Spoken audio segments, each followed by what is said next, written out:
movie's getting beat. We're not going to miss any sheets. This movie is going to be destroyed under the mill of in-depth observation. First impression, it's still hilarious how much Terrence is not in this movie. Oh, especially he is the least in this movie than he's ever been. They highlight the fact that he is clearly a love interest, but they're not dating. The way that they talk about it is almost like, I believe Tinkerbell says it's complicated, which to me is like, ooh, that's messy breakup territory. No, that's not what she says. Her sister asks if Terrence is her boyfriend, and she goes, eh? That to me screams messy breakup. It's hilarious to me. It's like, that to me is like, some writer was like, he was supposed to be her boyfriend, and we never got there. Especially it feels that way because this is the most heteronormative.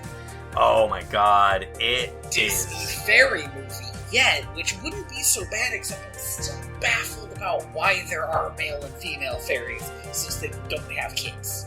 Right, like the concept of like kissing and sex should be alien to them. It is not required. I could see kissing because that's still like, you just have a lot of things on your lips, so it became a way to interact with people. Mm-hmm. Sex seems like it's a thing, just from sort of the undertones of the language of this movie. That's wild. Oh yeah, I just don't get it. Also, why did they decide they needed upwards of 2 romances in this movie? It was like a fucking Shakespeare play, right? Like, I mean, a little bit, except only the side characters get married off. Yeah, even Dewey was getting in on the action. I was like, God, what is happening? We haven't done our intro, have we? That's all cold open. That's all cold open. We're That's ready. all of it. That's all cold open. Welcome to Direct to Video.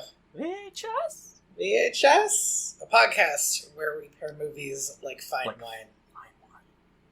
We are returning to a classic vintage. We're going back to the Disney Fairies cinematic universe, the It's DFCU. kind of we compare a lot of the movies we watch to boxed wine, but this is maybe the most boxed wine. Like, they're extremely rote movies. But also, I mean, they'll get you drunk.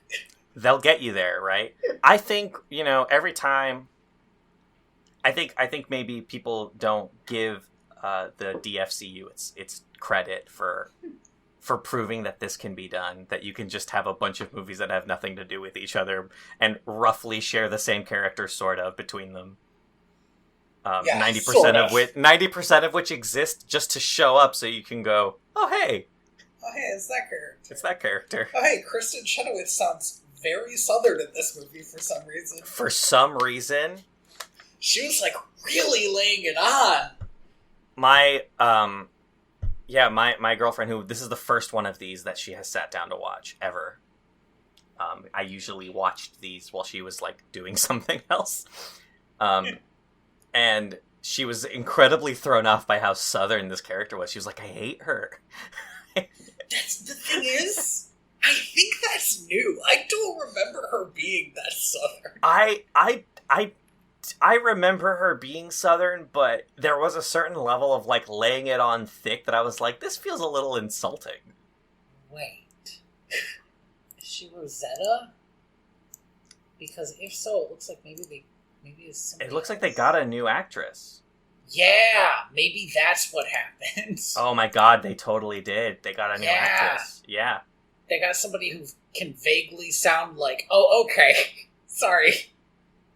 Rose to prominence for her roles in Broadway musicals, including her performance of Glinda the Good Witch. Really? So they literally got, like, Kristen, the person who replaced Kristen Chenoweth in one thing, to replace her in this. This is Megan Hilty. It must be nice to have just a known, like, apprentice to replace you. whenever you're done, you can just be like, oh, just get my apprentice. I was convinced for the last half of this movie that Lord Mallory was voiced by Patrick Stewart, and he's not. And I'm really... That's too bad. I can't even find him in this list. Oh, here, because he's at the top. It's Timothy Dalton. Timothy Dalton is still a big get. Yeah. Like he was one of the knockoff Bonds. Do you want to get into this instead of talking about the cast? I feel like I will get to... I want to talk about one last thing, right? Which is the director. We have two directors here, but from what I can tell, Peggy Holmes did most of the work. And also was one of the screenwriters. Peggy Holmes, I think, might be one of the first female directors to touch these movies. Yeah, they were kind of male-led for a long time. Oof. And then, she directed... Oh, no! Yes? Are you getting ahead of me? I don't know. I don't know if I found something that you weren't going to mention. Well, what I was going to mention is that she's going to direct and write The Pirate Fairy. Yes. And also is an alum because she did she directed and wrote The Little Mermaid Ariel's Beginning. Okay, yes, but also you didn't see this. You did not see this. This is too much for me. I might have to tap out immediately. She is listed as choreographer for Kronk's New Groove. Oh my god. Choreographer means that I can blame her for the one scene I remember from Kronk's New Groove. Oh, it has to be, right? The one scene where there's dancing. Apparently she was a choreographer in a lot of movies. She was in Encino Man. Wild. She was heavily involved in a couple of these movies. Helped do dialogue and story for these three that she was involved in. So I'm excited for The Pirate Fairy now. Are you? Okay. The cover art for that one looks so bananas to me. All right. Let's go. I'm ready. The first thing I noticed when I loaded this movie up on Disney Plus was that it's only 79 minutes long. And yet it feels like, because of the sort of episodic structure of it, it feels long. It takes a while to really get going. Oh, yeah. It takes a while for these two fairies who it's supposedly about to even meet. You want the first thing I noticed? Mm-hmm. It's called Secret of the Wings. Yes. And it certainly is. It is not called Tinkerbell and the Secret of the Wings? No, it is not. Although, that is, if you look it up on Wikipedia, listed as an alternative title. But that's so weird. Well, I guess at this point, they were confident enough that they could drop Tinkerbell right from the, you know that this is a fairy's property. It just seems thematically, you want to keep that branding, unless they were trying to see if they could drop her from the title so that they could make fairies stuff without Tinkerbell in it. Which I assume they eventually do, or did. Because the fairies was a short-lived but kind of deep vein that they had going for a while. I mean, it looks like... Oh, we missed this one, but that's because it was a 30-minute television special. But it does look like they were trying to really lean into this is Disney fairies. Right. But then for the last one, they bring Tinkerbell's name back into it. So... Yeah, so it starts off the way that you want every fairy movie to start off, with a vaguely Celtic-sounding song that is not very good, and that is extremely forgettable while Tinkerbell goes and does something. Fairies are preparing for the winter, I think. This song didn't sound too bad. It wasn't great. They never sound too bad. They're just, pretty forgettable. I actually think that the song that they played later is distinctly worse because of the thing that you specifically hate so much, which is be too specific and basically just describe exactly what's happening. Yeah, it's a little too on the nose. We are introduced to the concept of winter fairies. Yes. So fairies are split into a variety of roles, right?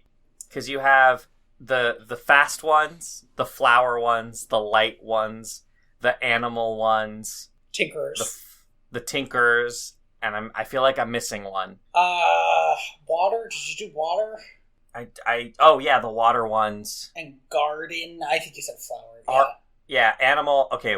Animal, art, light, garden. The speed ones. And there's Terrence. The water ones. I guess, who just does the fairy dust.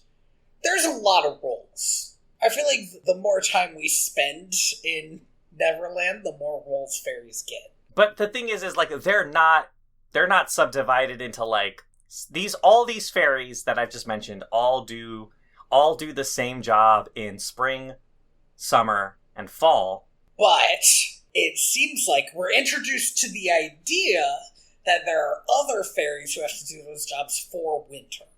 But winter fairies are just winter fairies. Right. And all of them have like frost powers, I guess? Maybe? Chief among the frost powers is the ability to not fucking die because it's cold. Yeah, well, and also to fucking die because it's hot. That's true. Or I guess not cold is more apt, because it's pretty cold in the fall. Right, even in they can't even hang out in the fall area. Right, so there are ambassadors, right, for the summer, fall, and spring. I believe the summer... And is the Queen Fairy the summer fairy, or am I just projecting? Is the Queen Fairy separate? No, the Queen Fairy is separate. I think I think in one of the episodes we called them like MCs, the Master of Ceremony for each season. For each season, they're usually depicted as these like tall male fairies, legless. Right? Yes, yeah. Legless like the Queen. But I think this is our first. We eventually are our first introduction to Lord Mallory. Yes. Who has more of a Strider from Lord of the Rings vibe. Oh, absolutely! They knew we need to create this is a male fairy that fucks. Absolutely, which is made. I mean, not that explicit, but explicit. It's like, oh, he can get it. Yeah. So winter's coming. There are winter fairies, apparently. Tinkerbell is excited about going to see the winter side of the island because it's Tinkerbell and she always wants to fucking go places. Further complicating the timeline, because then it means it can't have been a year since she's been born, because apparently she hasn't been brought up to speed about this shit. What are you talking about, Tinkerbell? We don't go over to the winter side. I cannot contemplate the timeline of these. The last 3 movies that we've seen all take place in under a year, at least. It's impossible. At least 3 months, at most 8. I cannot. This is obscene. I will not have this conversation. I mean, actually, now when we think about it, right? Because we have the Lost Treasure is the spring, right? Is that the first one? The second one. I think the first one has to take place in spring because the fairies are going over to change the season. That's when we first see winter fairies coming back. Although I didn't know at the time that meant that they had their own part of the island to go to. Yes. But the winter fairies have to come back and the spring fairies have to go out because she has to deliver that music box. Yeah. Oh, okay. So in the second movie, autumn is happening. But that's not possible. Or it is more than a year. And we have to just accept the fact that Tinkerbell doesn't pay attention to things. Yeah, the last movie we just saw, it was summer. It was summer. I suppose it's possible that they could have happened out of order. No, because things happen in the Lost Treasure that are referenced. What? You know what? Yeah, her bug friend who was the standout character of the Lost Treasure and then does not get any more lines at all. No, nothing to do. Rendered mute. By her wish. Which I just remembered. But also Terrence is like hanging around in Great Fairy Rescue as well. Kind of. More so than this movie. I don't even think he speaks in this movie. I don't think he does. We're just reminded that he exists so that maybe they can bring him back later if they want. Maybe the last time winter happened, they were just like, oh, we're not even going to let Tinkerbell get involved. Here, Tinkerbell, why don't you lock yourself in your room? No reason. So winter's happening. Fawn is taking all the animals over to the winter part of the... To the bridge. Part. And I mean, it's unclear why exactly, but whatever, she's doing it. And in maybe the best piece of animation in this movie, when the animals cross the bridge, they change to their winter colors. Yeah, that does look pretty cool. It's pretty cool, it's pretty smooth. And I don't usually care for the animation in these movies. They kind of flex a little bit too. They have one of the bunnies like only do parts of the body, and I was like, damn. Right. And when like the weasels jump over, it's like, oh, all right. Yeah, that's good. It's good looking. And then Tinkerbell obviously uses this as a chance to go over to the other side and see what's happening over there. And her wings get all sparkly. And Fawn yanks her back and takes her to the hospital. We get great hospital jokes. We get a couple of good hospital jokes. It was around this time I noticed that they seem to have like a new engine or a new workflow for doing this, because some of the backgrounds look hand-drawn, or at the very least like pre-rendered and then like kind of modified, because they look really, really good. Like sometimes, like there's a couple of scenes where like for no reason, like just to set the scene, they'll like cut to the forest, the autumn forest, mm-hmm. right? Or they'll cut to like the mountains in the winter area, and I'm looking at it, I'm like, that's definitely like has hand-drawn elements in it, because it's completely static when they pan over it. There's no like parallaxing, and I'm just wondering like why they made that change. If it was like a cost issue, or if it was just like an artistic choice for this movie. But it looks good. That's a good question. I suspect it was cost. I suspect that they decided they wanted a bunch of backgrounds for these movies that they could keep coming back to. Maybe. I mean, I haven't seen them reuse anything because we keep going to different settings. Right. But if they finally want to just sit in Pixie Hollow for a while, they can reuse these now. Yes. But also maybe not, because the next one is, I presume, on a boat. So everybody was worried about Tinkerbell's frozen wings, but she's like, no, but they were sparkly. And isn't this important? And everybody's like, nope. So she goes and finds a book. It's been eaten up by bookworms, which was one of those jokes that felt like a classic Disney fairy joke. Yeah, but just kind of like belabored a little much. Gotta love these writers.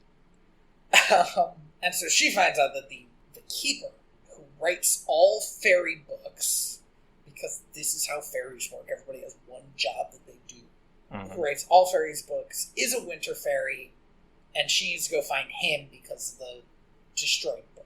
To find out about her sparkling wings. So she does a costume change. Thank Classic. God. It's been a little while since we've had a costume change. Once more, her tinker abilities are kind of relegated to a montage, though. Like, and it's too bad, because again, my favorite parts of these movies are when she is building something.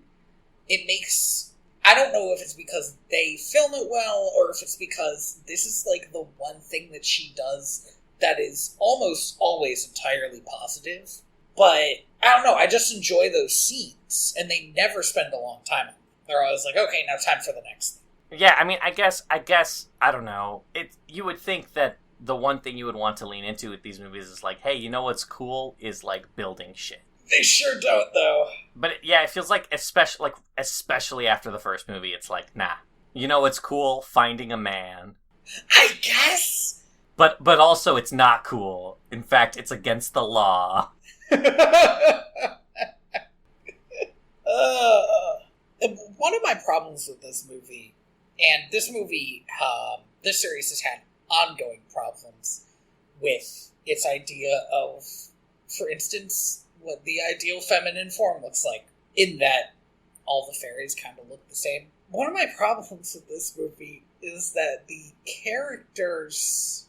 male characters who are clearly love interests, are so hot. They are... Oh, it's absurd! They are so hot! Like, there's a guy who is... I think his name is Sled. Sled. You just see him for a second, I'm like, oh man, she's gonna fall in love with this dude. And this guy... It's not what happens. But somebody falls in love with him, and you're absolutely aware he looks like fucking Thor. This guy looks like, and like, pick a Marvel Chris, right? Like, right. He looks like that. He's got the hair. He's got like the fucking Dorito torso. Like, yeah. And he even, like, every time he's introduced, like, taking care of like an owl. Yes. Oh my gosh. Like everything about this guy. Side. Like, he's dreamy. He's kind of dumb. And what bothered me about that is that we do have these male characters who have been there since the beginning and have never really had any, like, really, like, romantically coded interaction with anyone, except arguably with each other. Until this movie. At the very end, kind of, yeah. But even that, it's very, like, tossed aside compared to the other dudes who are just, like, I don't know, it feels like so much more time is spent on being like, yeah, but that guy's hot. It's wild. She wants to go, speaking of, what the hell are their names? Speaking of, I'm never going to find them. Clank and Bobble. Got him. Yes, Clank and Bobble. Speaking of Clank and Bobble, they get a little more screen time in this movie because... Oh, yeah. Because a lot of the early parts of this movie is Tinkerbell actually doing her job and then trying to get away from actually doing her job again. Classic Tinkerbell move. But these two, though, ride or die to the end. Absolutely, you know? I feel like they might be her best friends. I realize she has all these other friends. Well, she actually hangs out with these guys, though. Right. When they realize that she is going to use these baskets that they need to deliver to the Winter Fairies via Snowy Owl, a bunch of, like, big headwigs flying in, they're like, oh, okay, if you're sure. Unfortunately, she gets the shitty owl. Yes. Which I actually quite like because it was introduced earlier as, like, this owl's going to be bad at this. This owl's bad at his job a little bit. He must be new. Yeah. And the owl picks her up and she's like, oh shit, it's all going wrong. A good action scene, and then she topples out. And now she's on the frost side, and we see the two hot guys. Two hot guys. Oh yes, we see Lord Mallory and Sled. And Lord Mallory is right. I do love that his name is fucking Sled. It's amazing. It's such a bro name. We don't even learn it till, like, the very end. And Lord Mallory is also kind of, like, way too hot compared to all the other male fairies that we've been introduced to. Mm-hmm. Especially because usually when they are, like, higher ups like that, they just look more and more, like, goofy. Like, sorry, not like goofy. Elves. But... yes, they look more and more like Goofy. Max's dad. They Lord Mallory, why don't you look like us? What makes you different? You know what? I take it back. That's exactly what it's like. Yeah. But like I said before, he looks like Aragorn. Yeah, he really... And he acts like Aragorn, too. He rides in on this fucking owl because he's too cool for school. And it took me, I'm gonna make a confession, a little longer than it should have to realize why that would have been. Yeah, I didn't... Until the movie literally spelled it out for me, I was like, oh... I thought he was just being, like... I thought it was just cool. I thought he was just being cool. I thought he was just doing this to look cool. I just had an owl friend. Is that crazy? I thought he just liked riding owls. Like, yeah. Like, I could fly, but why would I when I can ride an owl? And so Tinkerbell follows Sled, who is going to go see the Keeper, because her book fell, and he's going to go give it back to the Keeper. She follows Sled, still a hilarious name, and finds the Keeper, who is... What accent would you German? say? Interesting. I thought it was Norwegian somewhere, and Jamie thought it sounded like Minnesota. It says here on the Wikipedia that he speaks with a Western accent. Which is a falsity, which is not true. I would like you to cite your sources, Wikipedia. West of where? Yeah, exactly. West of the Matterhorn? Like, what the fuck? Western. I was desperately trying to figure out who this voice reminded me of, so I looked up the voice actor, and first of all, it's Jeff Bennett, who is, like, one of those, like, prolific voice actors who's everybody's voice in everything. Mm-hmm. Like, he's the voice of Clank. Specifically, what this voice reminded me of was Dexter's dad, who he also voices. But with a little bit of Petrie sprinkled in, who he also voices. But yeah, this voice drew me up the fucking wall every time he spoke. It just sounds so off-kilter. I wonder what the voice direction was on this, because this guy's a professional, so... Yeah. Yeah, it just sounds very odd. Anyway, this is when we get the big reveal. It turns out that her wings are weird because she has a twin sister. Now, they don't use the word twin, despite the fact that it would be the best word for this. In fact, it would be the correct word. They just say sisters, which it bothers me that they have that word and not twin, if this is so rare. Anyway, her sister became a frost fairy because her... Okay. You know what? No. I'm going to take a step back and we need to talk about this. We have to go through this step by step, right? Because it shows us... A fairy is born the first time that a baby laughs. We know this because we watched Tinkerbell be born in an insane move. And the strangest possible choice they could have made. We watched Tinkerbell be born in the first movie by a fairy laughing, and then she is sort of a dandelion. A dandelion fluff, yeah.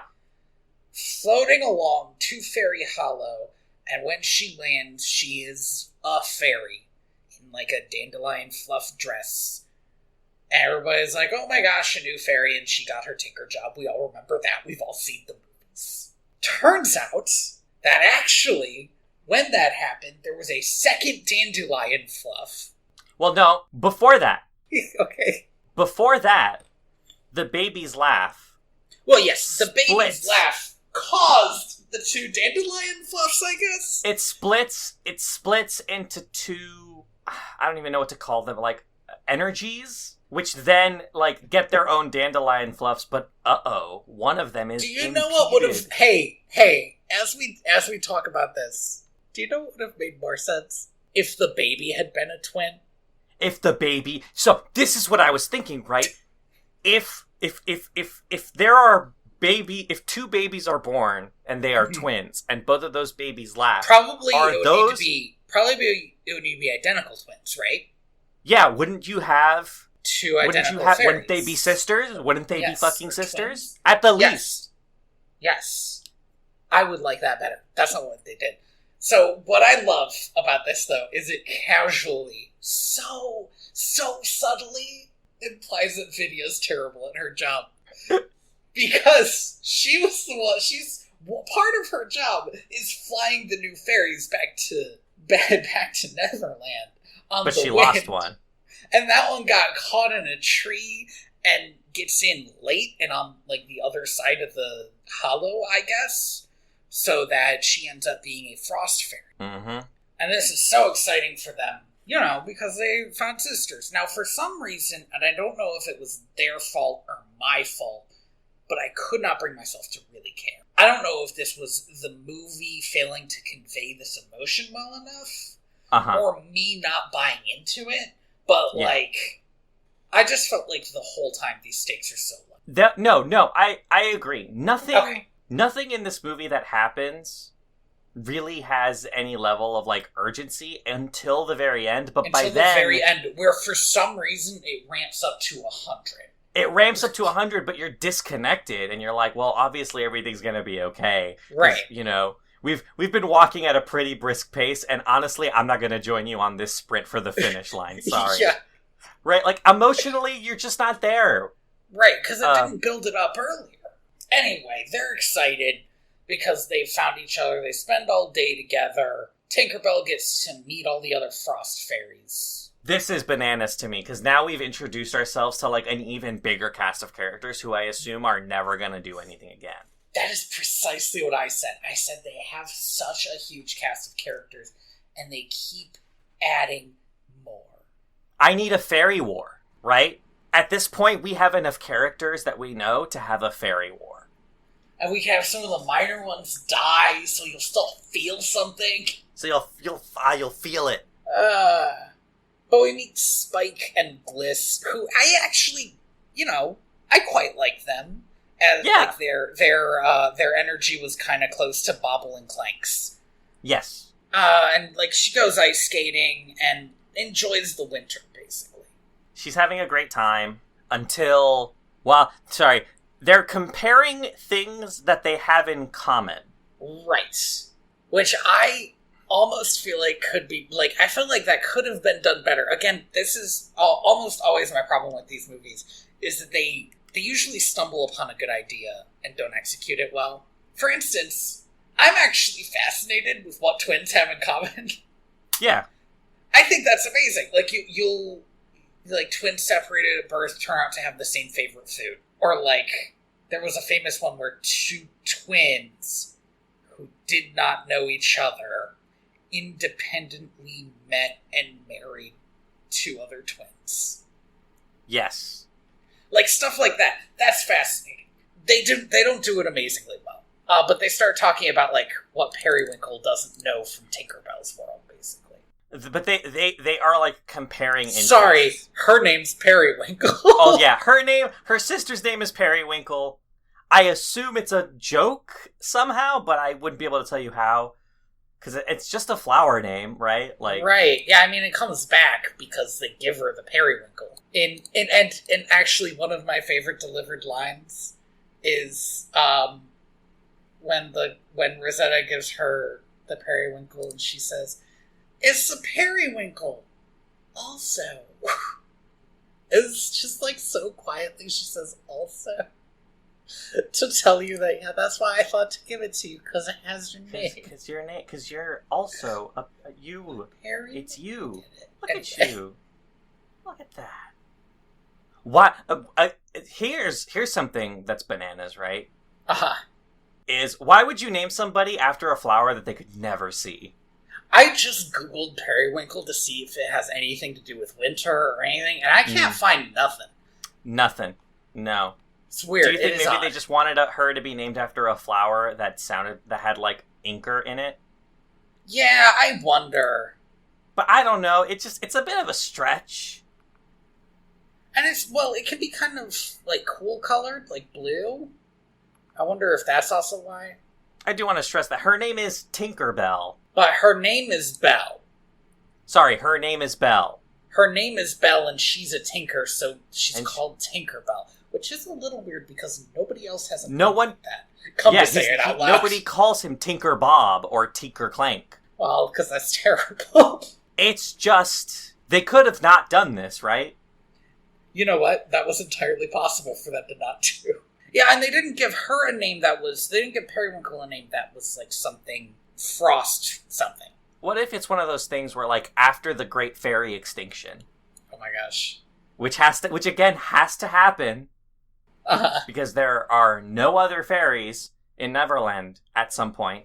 She, like, takes up the moniker Tinker Bell as her name to kind of, like, hold on to her past. Like, this is a job I used to have in a society that no longer exists. Kind of like how, in Russia, after the fall of the USSR, there were a lot of, like, these older politicians who people called, like, comrade whatever. Like, oh, this is a person who's, like, an old communist. Counterpoint. I feel like the more lore we get on Neverland, the less likely it is that Peter Pan is canon in this world. Like, the canon doesn't make sense if part of Neverland is always frozen. Mm-hmm. This never happened before, so... Well, maybe we just never went to the frozen part of the island. Then again, maybe it has something to do with the Great Fairy Extinction, as you say. Right? Like, nature had to take care of itself, and that's why the seasons are all fucked up and they're no longer on time. Oh, no. Wow, that is... We thought it was global warming, but that's what they want you to think. We cannot go back to that's what they want you to think. Okay, what was happening? Yeah, they were talking about their interests, I suppose. And Tinkerbell had lit a fire, and it made a big crack, and so... she realizes she has to leave, partially because the Watcher, the writer, what's his name? The Seeker. The Seeker. The Seeker? No, that... Yes? Dewey. Dewey. I'll call him Dewey. Dewey's his real name. Dewey is what his friends call him. So, it is what my friends call me. Partially because the Keeper is what he's called. Keeper! Dewey shows up and he's like, you have to get out of here. It's too dangerous for you. There is a reason this law is in place. You should go. And she's like, oh, okay, I'll go. And she says to Periwinkle, shh, dive in, sweat. I'm not actually gonna go. You think I'm actually gonna listen to this fucking nerd? Come on. He is... This guy has a walking cane, even though he flies everywhere. What do you mean? This walking cane's so long. It has to be long enough to touch the ground while he's flying everywhere. Yeah, it's kind of great. It is amazing, and I do like it, but it's one of those. So, I'm really torn on the character design in these movies because sometimes it's great when they do a variant on their boring ass character design. It's amazing, but so often they just don't, and they're just like, yeah, all fairies look the same. Yeah, so they ride on a fucking lynx out of there, and she and Perry decide to meet up the next day. The next day? Does it really take her one day to do this? Jeez, all right. Yeah, yep. So Tinkerbell goes to Bobble and Clank and it's like, all right, I need to build a moving air conditioner. Tinkerbell is like 2 centimeters away from inventing shaved ice. Yeah, you just have to catch it. If she had caught it in a cup and, like, I don't know, sprinkled some vanilla into it, like squeezed a vanilla bean onto it, she would have been like, we're this close to inventing ice cream. Yeah. And fairy society's ruined, right? This is how the extinction happens. That's it. They like ice cream too much is the problem. Mm-hmm. So they build this, and again, these are the bits I like. She and Clank and Bobble, and then eventually, her 5 other friends, build this big bike, basically, that also will shave ice and blow it into the air so it can constantly be snowing on Periwinkle. Now, I don't want to get into basic thermodynamics here, but I can just say really quickly that this is not how that would work. What's your problem? No. Show your work. No. Okay. Fine. You know what? Fine. Here's the problem, right? Is when if you shave ice and blow it into the air like that, the cold dissipates into the air more quickly. That doesn't make it colder faster. It just means that the temperature will equalize back to normal faster, right? But the way you feel cold is by having heat sucked out, right? So a better way to do this is to take your big chunk of cube, right, and put a fan in front of the damn thing. And blow air that sucks the cold air that's coming off of the ice and blows it directly onto the person, right? Like, that would probably make the ice last longer. It would make the ice last longer because when you shave ice, it melts faster. It's a surface area thing. Yeah, no, you're right. Well, you know what? That's actually completely fair. I was ready to be like, yeah, but magic. But you know what? This is a fair argument. No, and here's the thing is, if magic could solve this problem, then this frost fairy could just frost herself. It is not completely clear at the end of the movie whether or not she could have just frosted herself. I think she could have. Or if they can just only hang out in the ice part. I don't know. It's unclear. So with everybody's help, they get the ice for it, and they shave it and snow it on her. Everybody's real big on showing Periwinkle around. The friends, Tinkerbell's friends introduce themselves in the wildest way, because instead of walking up to her and being like, hello, my name is Fawn, I talk to animals, hello, my name is, Vidya, I moved, Vidya, is Vidya there? Vidya is there, but frankly she doesn't do anything in this movie, she's just sort of hanging out. She doesn't, but also she doesn't participate in this, weird introduction, because she kind of just shows up and is like, also I'm Vidya, and I don't like Tinkerbell, but you seem alright. Vidya and Tinkerbell, look, I know that Tinkerbell has a love interest. And it's Vidya. more and more these two are going like rivals to lovers. It is the moment Vidya wraps her arm around Tinkerbell's sister and says, "She's a lot to deal with." That's some friends with benefits energy that I'm okay with. Well, except that this movie would never acknowledge that that's the energy they're putting out. Oh no, are you kidding me? In the year of our Lord, when did this movie come out? 2012? 2012, which was surprising to me because do you know what that is? That's the Avengers. Sure, but also a year before Frozen. Oh, fuck, I was convinced watching this movie that it must be like a year after Frozen. No, yeah, you're right. Frozen is 2013. Yeah, wild. So what you're saying is that Frozen is even more creatively bankrupt than I thought. We cannot have this conversation. Oh, well, something I want to go back to a little bit is when Tinkerbell is building this machine and planning with her friends all of this stuff, right? First of all, she gets caught by like a net machine that Bobble and Clank were working on. Yep, to catch trolls. To catch women? What? But she says, I forget who she says this to. I don't quite remember where this happens, but she's talking to somebody about like how she about the law, right? Like this is a law and I hate it. And she says the line, "She's my sister and I'm never going to lose her." Mm-hmm. And the energy in that line and the way that it's framed really sounds like sinister. And right, like, and also I'm never going to lose her now that me, Clank, and Bobble have built this fairy-sized jar. Right? And this is the point in the movie where I was like, we have devised a way to freeze one of us in amber. In amber, like Han Solo, she is going to live in my house. And it was at this point when I was entirely convinced that I had figured out the secret of the wings. I knew what the secret was, and it was that they were going to like merge into one fairy. Jesus, Andy. That something was going to happen, and the solution was that they were going to like they were like in the same way that the baby's laugh separated, they were going to recombine. No. Okay, wait. In your mind, Jiminy Christmas, was this like a Dragon Ball Z thing where they would separate later, or was this now they are the full person that they were always supposed to be? Yes. In my mind, this is a freak of nature. This was never supposed to happen, and now it has been tragically corrected. And now you will never lose your sister, because she will always be with you, because you are one person. What in the plotting of this movie made you think that was the turn it would take?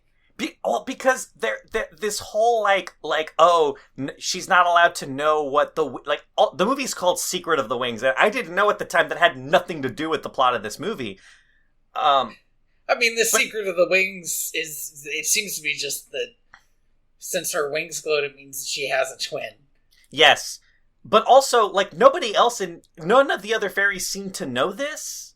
They're all baffled at the idea of sisterhoodness. Right? Like, and also the baby's laugh separating and one of them getting lost. All of it, to me, was like foreshadowing, like, oh, they are one person. Tinkerbell is incomplete. And something is, and also, like, their wings, like, when they touch, cause like a blast of energy to happen, and I'm like, oh, that's them almost combining, but Dewey is smart and he knows, like, no, you shouldn't ever do that again, because if you do, like, one of you will cease to exist. And we're gonna come back to this theory. I sound like a crazy person. We're gonna come back to this because there's a point later where I was convinced. I was so close. I was like, I figured it out. I've connected the dots. They take her on a tour. Tinkerbell's friends all introduce themselves in a bananas way where they're all like showing off their powers, and then afterwards they're like, hello, these are our names. Yes. The one thing Periwinkle really wants to see is butterflies, and so she gets to see butterflies. There's a bunch of butterflies. I don't think there's anything else really to say. At this point, the ice runs out, because for some reason they didn't plan for the amount of ice they were going to use. Seems strange. Yeah, you would think that maybe they would... I mean, I guess in my opinion, they shouldn't have gone to the other side of the fucking island. They should have just stayed close. Yeah, they could have tested this slowly, too. Mm-hmm. Could have been like, how long do we get out of a block of ice? How big of a block of ice do we need? And they don't. There's no beta testing at all. It's like sending a spaceship off, a rocket ship off the first time you have enough fuel, instead of figuring out how to make it not explode. It's a real Kerbal Space Program way to do it. Mm-hmm. And at this point, I just want to tip my hat a little to Bobble, who this whole time has been pedaling on the thing to make enough ice to go so Periwinkle cannot die. And he's doing his damnedest, and it's over. They gotta, like, rush her back to the cold side. They're, like, freaking out. Her wings are, like... They sort of look like warped glass. They're like, bendy and weird. The effect of how these wings look, I think, is pretty cool, because it does kind of look like if you've ever seen glass blown when it's done wrong and they kind of just, like, fuck it up. It has that, like, shimmery rainbow effect. Yeah. They almost look like they are melting off of her. It's, yes. It is an interesting choice that they have made. This was maybe my least favorite part of the movie, when they get her back across and she is almost immediately fine. It really annoyed me, and it's something that this movie does a few times before this, and will at least one more time after this, introduce a problem, completely fix the problem, and then move on to the next problem. Yeah, what are consequences? Right. When, like, if they had spent some time, like, Tinkerbell being worried that Periwinkle wasn't going to get better, then you could have some, like, emotional stakes. But we're just moved on to the next thing, which is Lord Mallory and Queen Clarion both showing up and being like, this is why you can't do this! No, wait. Before that happens... Okay. Lord Mallory, in his anger at Tinkerbell... not at Tinkerbell, but at Periwinkle getting injured, like, throws with his owl the ice shaving machine into the river. Well, okay, that was after... I was talking about how their first interaction. But yes. He's like, I suppose he's trying to prevent this from ever happening again. He uses his owl to toss a thing into the river. I thought it was weird they left it. They spent so long on this, and they're just leaving it on the bridge. He knocks it into the river, and immediately it gets caught and starts shaving ice and spewing it into the air. And you know, if you have ever turned your air conditioner out the window, that this will cause a significant and very fast atmospheric change. Yeah, this is my favorite part of The Day After Tomorrow, is when you see everybody turn their air conditioners inside out, and it causes The Day After Tomorrow. And Jake Gyllenhaal's running around like, please stop, everybody stop turning your air conditioners outside. It's great. There's no reason for this to be the thing that kicks everything off. But why not? Right? They could have come up with a magical reason, but they went ahead and they came up with a technology reason. Yeah, once again, science is evil. But the technology they've come up with doesn't make sense for what it's doing. It's not even, like, magical technology. Like, it's not like Doc Ock going crazy because of his arms, you know? It's bananas. And then also the Queen, what's her Clarion. name? Queen Clarion shows up and is like, this is not Lord Mallory's ruling, it's mine. Gasp. And then they kind of go their separate ways, and Lord Mallory is telling Periwinkle, at the same time Queen Clarion is telling Tinkerbell, this story, right? A story of some random fairies that who even knows who they might be? Probably who nobody could they important. Possibly be? I can't imagine. They're like, once upon a time there were these two fairies, and they wanted to get down, but as it turns out, that's a bad idea. One of their wings broke, and there's no coming back from that. Once your wings are broke, they're broke. So, then they made the law. They say the line, there is no known way to fix wings. Keep that in mind, folks. No one knows of a way.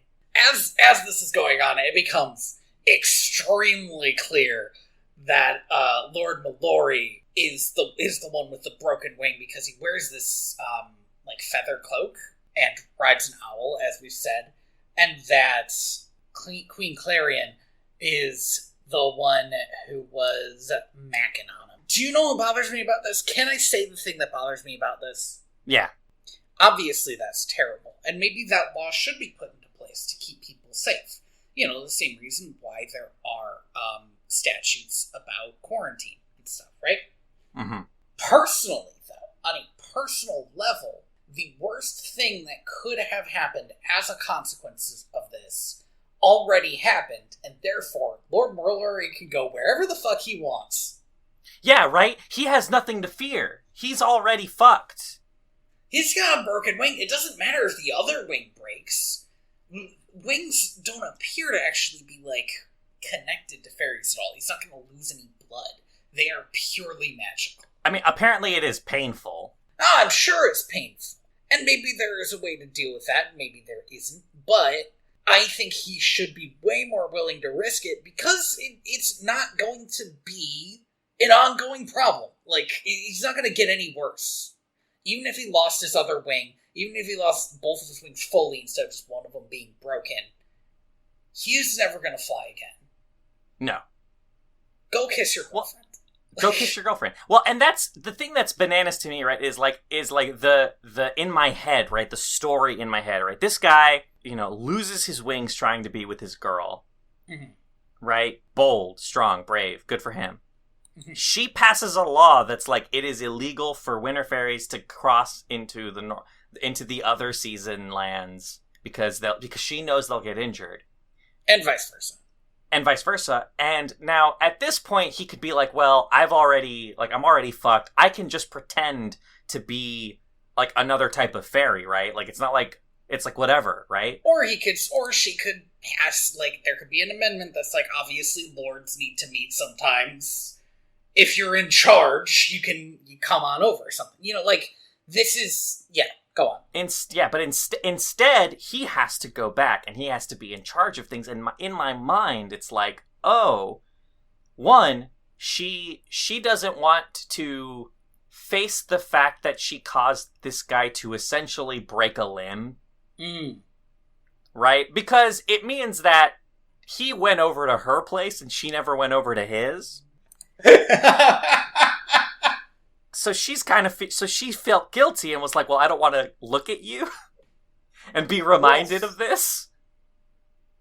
And he was like, you know what? That's fine. That's okay. That's fair. I'll go back to my place. It's fine. And it's a little tragic. That is a little tragic. Although I do need to point out for the listener that this movie contains none of that emotional resonance. No, absolutely not. None. The story is told so that it can be a surprise. Later, a surprise in deep quotations. Oh, the movie thinks it's so fucking smart later when he takes his little cape off. Yeah, and he's got the broken wing. Well, he put gasp. it around her too. Oh okay, yeah. Yeah. Who is it that is it? Tinkerbell who realizes what happens? Who realizes what happens? Oh, I don't know. Somebody comes yelling for her, I feel like. One of her friends. I don't know. Just somebody. Clank and Bobble realize it, because they've been trying to... They get down to the machine. They realize that the machine has basically become a water-powered snow machine, in the night. And it's been spewing snow everywhere, and it's getting colder. And altogether, they knock it into the river, and it floats away, or it's crashed, or whatever. It's gone. But it turns out the damage has already been done. Now there is a frost moving through the whole of the island for some reason. Even though that makes literally zero sense. And they need to protect the, what do they call it? The pixie dust tree. Yes, yeah, the great tree. Without the pixie dust tree, fairies will virtually cease to exist. They're not going to be able to fly anymore. Probably some of their magic will it's just bad. It's bad. Very bad. They have to go pick up the animals and get them inside. The animals who aren't, like, winter ready, like most of the bugs and some birds and stuff. And they have to put blankets all over the pixie dust tree. The problem is they're fairies. And therefore their blankets are, like, an inch long. Mm-hmm. And they didn't think to, like, maybe duct tape them together or something to, like, you know, get that square footage a little more weighted down. It's just fun. It's not working. We spend a good number of scenes watching all these fairies throw these little napkins. They're not as big as napkins. Like, yeah, those little, like, cocktail napkins, I guess. Just, yeah, like, these little glasses cleaning.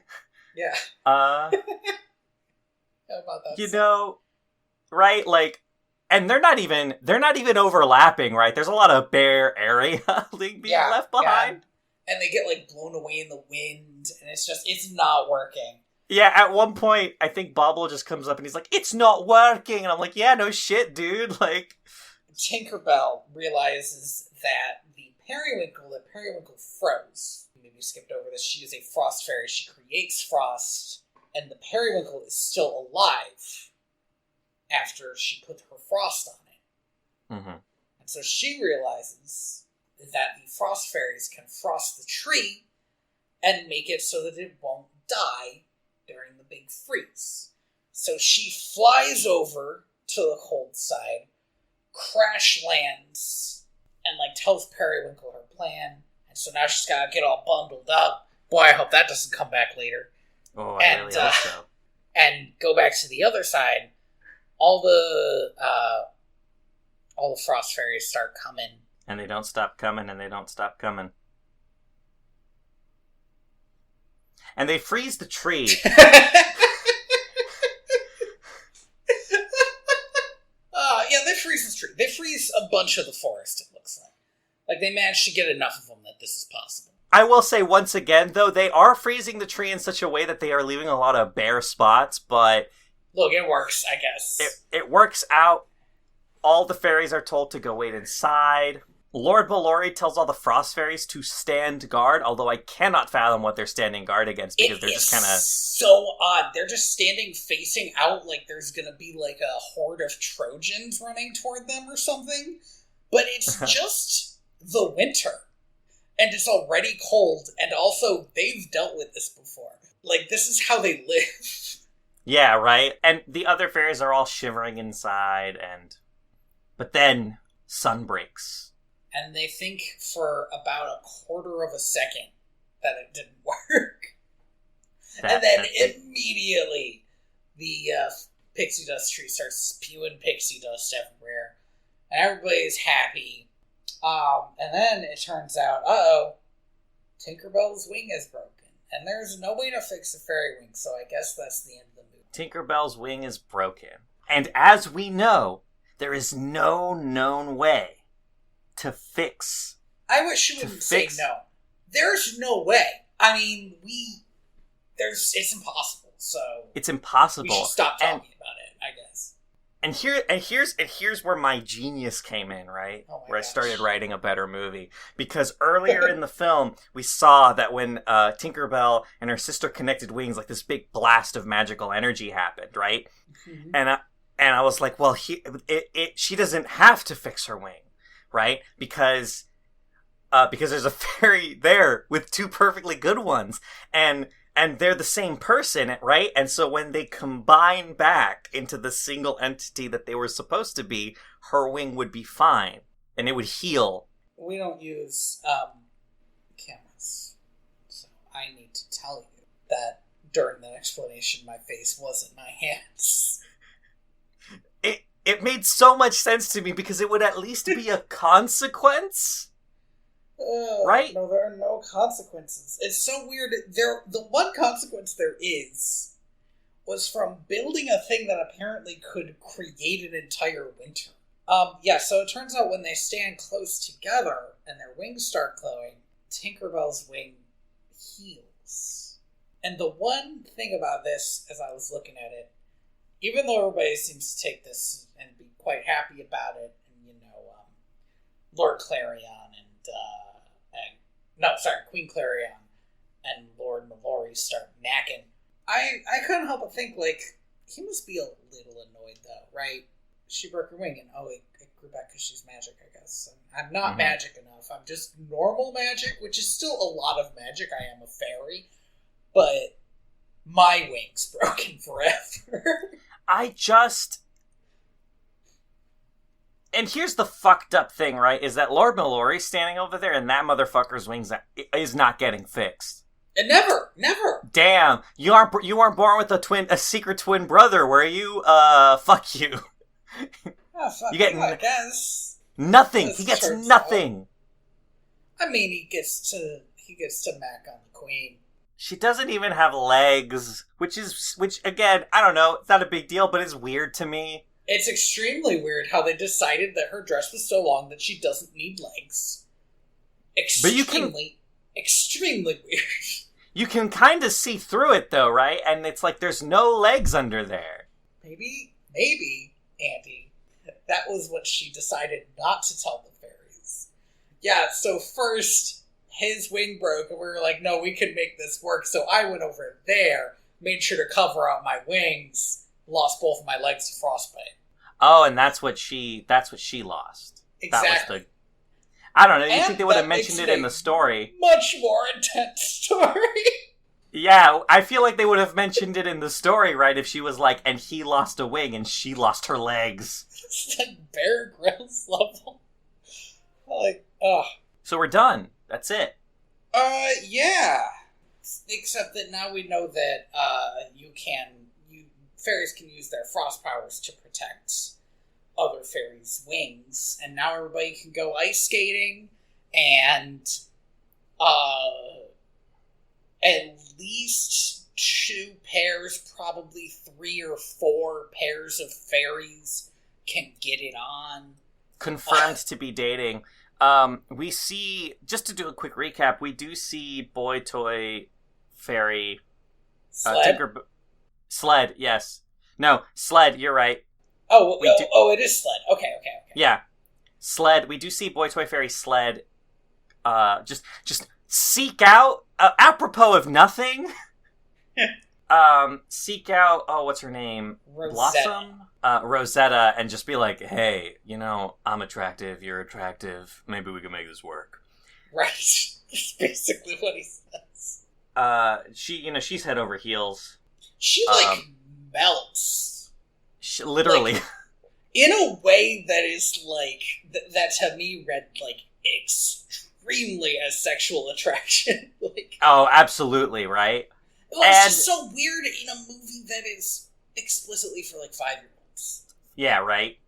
It's that's unnecessary. She's down. Lord Mallory and the Queen are obviously together now. Mm-hmm. And, we see Bobble give a gift of something. I forget what. I think it was a giant acorn. Oh, it was a giant acorn, because she really likes acorns. To one of Periwinkle's friends. I don't remember which one. It's either Spike or Gliss. I'm gonna say Spike, but I don't know if that's true. No, I think Spike is the kinda goth one. Video-coded one? Yeah, so it has to be Gliss. Which I'm reading the Wikipedia here, and apparently Gliss is Periwinkle's secondary best friend, which is a little harsh. A hilarious and dubious title. I just don't. I think it's a bit. If I told somebody, "Hey, you're my best friend," and I told somebody next to them, "Hey, you're my secondary best friend," that means that they're not your best friend. They're just not. They're your friend. Ironically, on the character information on the Disney wiki, I cannot tell if she is good or evil, and which what they don't know. It's unclear. Yeah, I guess. Here's some other shit. Here's some other shit we can get into, right? Lord Mallory, he is a lord, right? Are we gonna try to pick apart what that means? Well, because the other fairies are ministers of seasons, right? Yes, this is true. Does that mean that the other fairies do have lord counterparts? Are there lords who lead them, and the ministers The Lord of Summer, whose job it is to like actually make summer happen? Well, because Fairy Mary, who oversees the Tinkers, isn't a lord. No, she's just good old Fairy Mary. So is he specifically a lord because he got down? Right? Is this like a prince consort type deal? Because he has served the throne, as it were. Sled is a nickname, apparently. I don't care. His name is Sled. His name is Sled. I don't understand why it says Ryan here, because his name is Sled. No one calls him Ryan. Absolutely nobody calls him Ryan. That's not a fairy name. His name is not. Sled. And I looked it up just to see if his voice actor was somebody, and he is in fact a teen drama guy. Like, he was in 90210, he was in Beverly Hills 90210. I don't know why they call him Ryan, because I'm looking him up on the Disney Wiki, and they do not have him listed as Ryan. He's just called Sled. Oh, wild. This guy's apparently the voice of Anakin Skywalker in the Clone Wars series, which is... That tracks. Yeah, it fits, because Anakin Skywalker is, like, the most head-empty fucking, like, himbo. That guy's head was so empty, he was radicalized by Nazis, like... That's basically what happens. Mm-hmm. This movie has opened up, like, a wider world of, like, fucked up politics that the fairies are engaged in, right? Like, well, they've been fixed now. Once again, Tinkerbell has solved an internal problem by accident. This is what she does. There was, like, an entire generation of winter fairies who were, like, unable to experience 3/4 of their sister kind. Yeah, that's true. It's weird how much more cut off the winter fairies were. And I get it, but because, like, spring fairies could go into summer or fall, the winter fairies were the most cut off. I don't know, it feels odd. They're the only ones who get their own, like, segregated space. Woof. And also... That is an accurate word, but a very charged one. Yes. No, right, but it's weird. It's just weird. I don't know why they did it this way. No, it's very odd. And again, I was convinced, until I looked up the dates, that it was made because Frozen was popular. And they're like, oh, people like movies about ice and sisters. It's like, okay, sure. But it doesn't appear to be that, unless they released it because they figured Frozen would be popular, but that seems... No, there was no way, right? Because if this movie came out in 2012, that means that this movie started production in, like, 2010. Right. That was fine. It might be the worst one so far. I think it's the worst one, but it's still kind of a decent track, right? Like, I definitely sit down and watch this with, like, some kids. Yeah, I might try to convince them to watch something else, but honestly, if this is the one that goes on, we're like, well, alright, whatever. I guess my issue with this one, though, I said this is the worst one, and in a lot of ways it is, but the other one had a weird anti-science take. No, yeah, absolutely. That, like, the other one, like, this one introduces the fact that internal politics in fairies is weird, but the other one was, like, regular politics is fucking weird. Yeah, science is bad. Science is bad. Fairies. But the other one was also more exciting. She never got to drive that car. Yeah, she did never get to drive that car. I still think The Lost Treasure is probably the best one. I do like The Lost Treasure. It has the best sidekick character. It does. It has the best plot, as bananas as it is. It just has a lot going for it. It has, and this is a weird one, the best costume. Yes. Like, and I feel like it's weird that I have an opinion on that. But, like...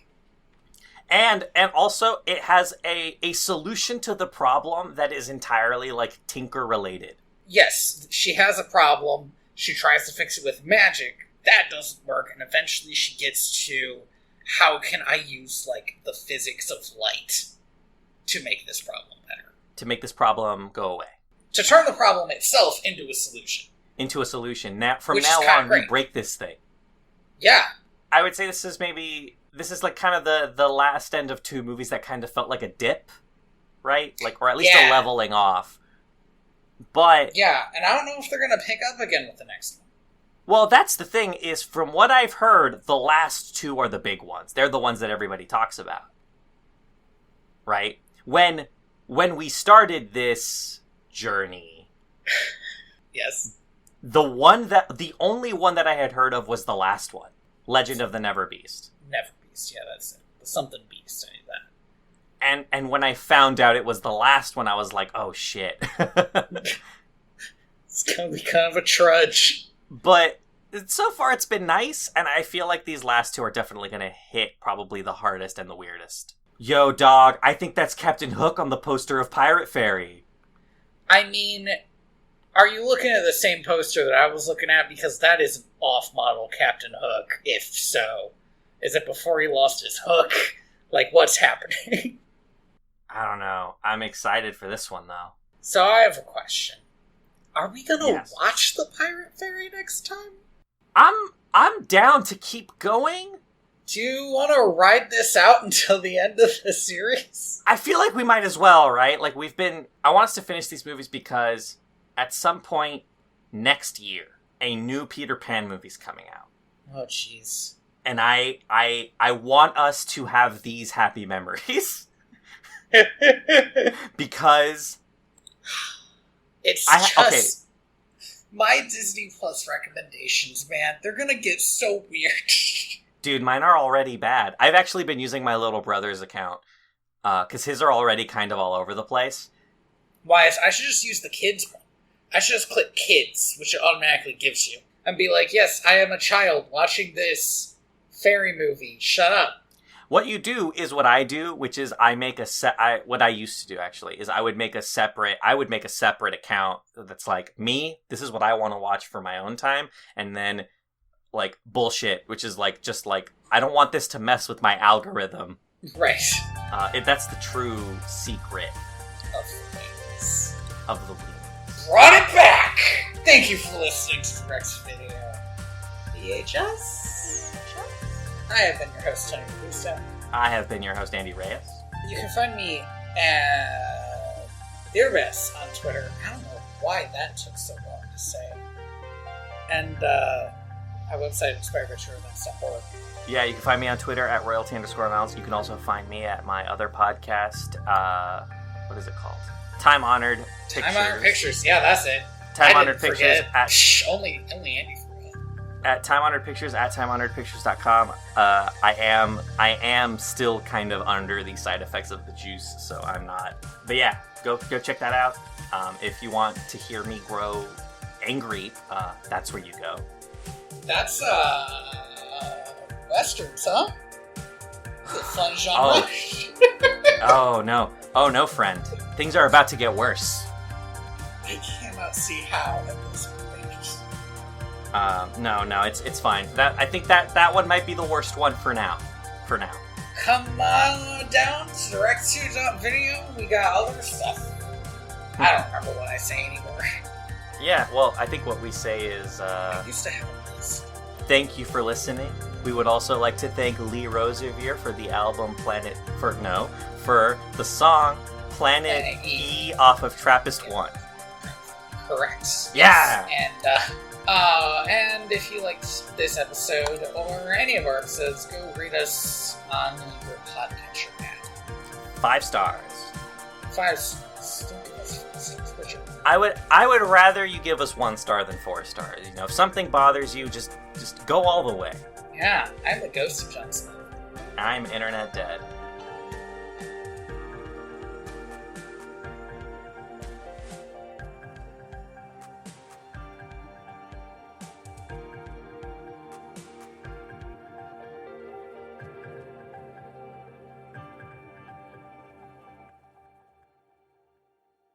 Do you remember what we said would be the wildest thing for this new Peter Pan movie to do? No, I actually don't. So they have cast Tiger Lily for this movie.